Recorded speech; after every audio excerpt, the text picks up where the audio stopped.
Jadi beasiswa PMDSU ini pada dasarnya adalah percepatan dari program S3 sampai dengan S1 sampai dengan S3 selama 4 tahun.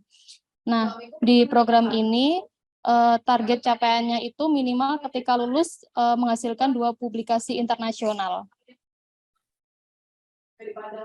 Selanjutnya, syarat-syarat untuk program PMDSU bagi perguruan tinggi penyelenggara adalah akreditasi institusi minimal B, lalu akreditasi prodinya minimal B, terus telah menerapkan kebijakan PPKS, memiliki calon promotor yang sesuai, lalu dia telah membentuk unit kawal PMDSU, terus ketika adik-adik sudah 4 tahun di PMDSU tapi ternyata belum lolos, perguruan tinggi harus bersedia menyediakan biaya untuk melanjutkan pendidikannya.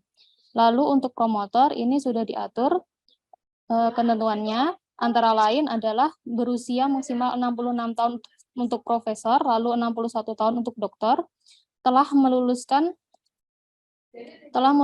3 mahasiswa doktor, memiliki jejaring nasional dan internasional, memiliki H-index minimal 4 untuk bidang sains dan teknologi, lalu memiliki minimal H-index 2 untuk bidang sosial humaniora. Selanjutnya untuk mahasiswa, ini syaratnya adalah mahasiswa fresh graduate, maksudnya adalah mahasiswa S1 yang lulus tepat waktu, lalu dia memiliki IPK yang sesuai, IPK-nya nanti di slide selanjutnya ada penjelasannya. Selanjutnya usia maksimalnya adalah 24 tahun untuk non-profesi dan 27 tahun untuk profesi. Yang jelas adalah warga negara Indonesia, lalu mendapat rekomendasi dari dosen pembimbing, terus melampirkan sehat jasmani dan surat sehat jasmani dan surat sehat rohani. Lalu membuat surat pernyataan mengikuti program pendidikan pasca sarjana selama 4 tahun, yakni S2 sampai dengan S3. Nah, berikut untuk persyaratan IPK-nya. Bagi mahasiswa yang berasal dari perguruan tinggi dengan akreditasi A atau unggul, lalu prodinya A, maka IPK-nya minimal adalah 3,25. Selanjutnya, mahasiswa yang berasal dari perguruan tinggi akreditasi B dan prodinya A itu syarat minimalnya 3,5 untuk IPK-nya. Selanjutnya, bagi pelamar yang berasal dari perguruan tinggi A dan prodinya B, maka dia minimal harus 3,5. Selanjutnya, untuk pelamar yang berasal dari perguruan tinggi B dan prodinya B, maka dia minimal harus mempunyai IPK 3,75. Ketika semua syarat di atas itu tidak terpenuhi oleh pelamar, maka pelamar harus mempunyai IPK minimal 3,8. Nah, berikut tahapan seleksi program PMDSU. Jadi pada program PMDSU itu seleksinya dibagi menjadi 3 tahap. Yang pertama, seleksi tahap perguruan tinggi. Yang kedua, seleksi tahap promotor. Lalu yang ketiga, seleksi tahap mahasiswa.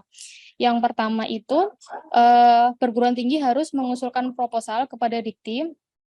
Nanti oleh tim reviewer akan dinilai apakah perguruan tinggi tersebut memenuhi syarat atau tidak.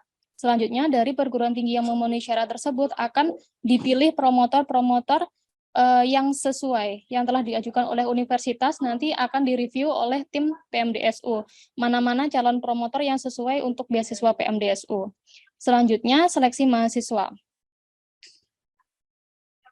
Seleksi mahasiswa ini dilakukan secara paralel, jadi mahasiswa mendaftar pada laman PMDSU dan juga mendaftar pada Pascasarjana tujuan universitas yang telah ditunjuk sebagai PT penyelenggara PMDSU.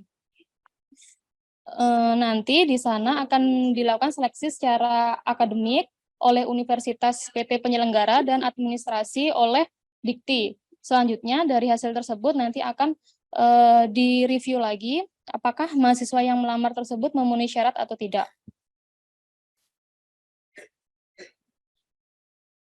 Berikut adalah perjalanan beasiswa PMDSU. Jadi beasiswa PMDSU ini telah dilaksanakan sejak tahun 2013 dan saat ini, ini sampai 2021, namun yang terbaru sudah sampai 2023 sampai dengan batch 7.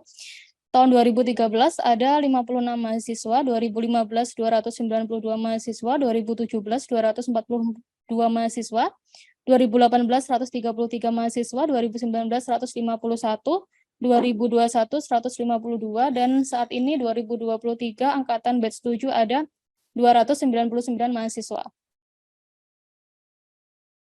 Berikut adalah capaian publikasi mahasiswa PMDSU dari tahun per tahun. Ini dapat kita lihat dari tahun 2015 ada 8 publikasi, sampai dengan saat ini ada tahun 2023 ada 103 publikasi. Jadi ini publikasinya bersifat kumulatif, sehingga kalau dijumlahkan sampai dengan saat ini, total publikasi mahasiswa PMDSU adalah sejumlah 2.214 publikasi. Nah, ini beberapa profil mahasiswa penerima PMDSU seperti Alexander Patera Nugraha, Lailatul Qomariah, Nono Agus Santoso, dan lain-lain. Ini adalah beberapa mahasiswa PMDSU yang mempunyai publikasi yang sangat tinggi. Nah, ini untuk website kami. Website kami ada di www.pmdsu.id. Jadi nanti teman-teman sekalian bisa mengakses website ini untuk menggali informasi lebih dalam tentang PMDSU, kapan dibuka PMDSU, bagaimana seleksinya, dan lain-lain ada di sini semua.